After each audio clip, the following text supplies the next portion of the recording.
Meron pala tayong dumating na parcel ngayon from TikTok.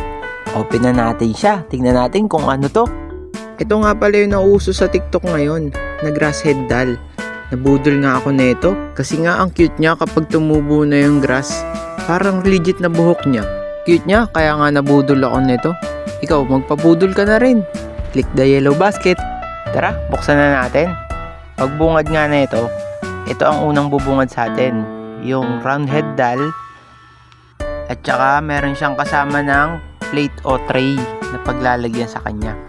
Ayan, para lang siyang kusot na pinalot sa net. Ganun. So, ayun pala yung tray niya, nilagay ko na siya. Ano nga pala yung grass head doll natin? Bibigyan natin siya ng pangalan. Ano kaya magandang pangalan dito? So, since meron siyang butterfly sa dibdib, ibig sabihin babae siya. May naisip ako dahil tag-ulan ngayon. Papangalan natin siya ng Kifi! Hello, Kifi! Mabango ba si Kifi? Basain na natin si Kifi. Ayan, hugasan na natin si Kifi para laging mabango si Kifi. Dito guys, babasain ko nga lang ng gusto si Kifi hanggang mabasa yung buong lupa niya sa loob. Kailangan guys, basang-basa si Kifi. Kasi kailangan mabasa yung buto niya sa loob para tumubo agad yung grass ni Kifi.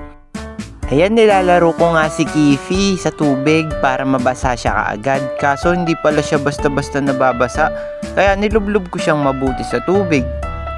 Matagal palang mabasa si Kifi, kaya ibabad muna natin siya rito hanggang maging basang-basa na yung kanyang lupa. So Kifi, bababad muna kita dito. Ayan, after 5 minutes nga, basang-basa na si Kifi. Iaahon na nga natin si Kifi sa kahirapan para maging masagana at malago si Kifi ko. After na mag-swimming ni Kifi, ilalagay na natin siya sa tray. Since maulan ngayon, hindi ko siya pwedeng ilabas kasi mababasa ang Kifi ko.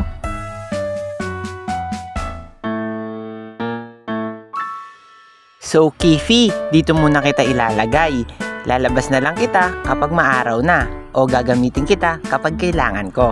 Syempre Kifi, pagka nai-stress ako, kailangan kita. Kapag nai-stress ako, gusto kitang pagmasdan. Alam mo yun Kifi?